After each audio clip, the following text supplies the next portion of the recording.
Aujourd'hui, moi, je suis tout à fait préoccupé par la gravité de la situation économique et financière de la Tunisie.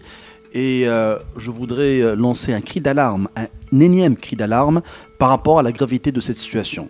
Il s'ensuit une prise de conscience, une nécessité d'une prise de conscience généralisée, surtout au niveau des responsables politiques, surtout au niveau des autorités, par rapport à la gravité de la situation et la nécessité d'amorcer un plan de sauvetage. Ce plan de sauvetage doit émaner en premier lieu d'un constat et d'un diagnostic commun entre les différentes parties prenantes, c'est-à-dire entre les syndicats, le patronat, le gouvernement, les autorités, les parties prenantes dans tout ce qui est activité économique et financière. À partir de ce diagnostic commun, on pourrait sortir ou on pourrait se mettre d'accord sur un plan de sauvetage qui doit être un plan de sauvetage en adéquation avec l'intérêt suprême de l'État.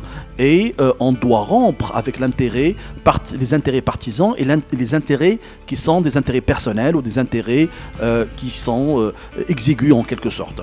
À partir de là, ce plan de sauvetage doit tourner ou doit être axé sur 5 principes ou 5 axes ou 5 grandes lignes.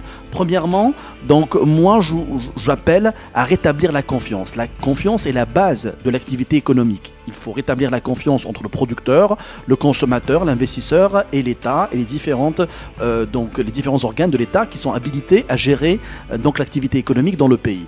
Deuxième axe qui est très important, c'est d'arrêter ou de stopper l'hémorragie des déficits. Aujourd'hui, il y a un cumul de déficits au niveau public, le déficit commercial, le déficit du budget de l'État, le déficit de la balance des paiements courants et autres. Aujourd'hui, il faut arrêter et stopper cette hémorragie. Troisièmement, travailler sur les réformes, les 5 réformes, réforme fiscale, réforme de l'administration publique, réforme des emprises publiques, réforme de la caisse de compensation et réforme des caisses nationales de sécurité sociale. Il faut mettre en œuvre et accélérer la mise en œuvre de ces réformes. Quatrièmement, il est important d'amorcer un programme de relance économique.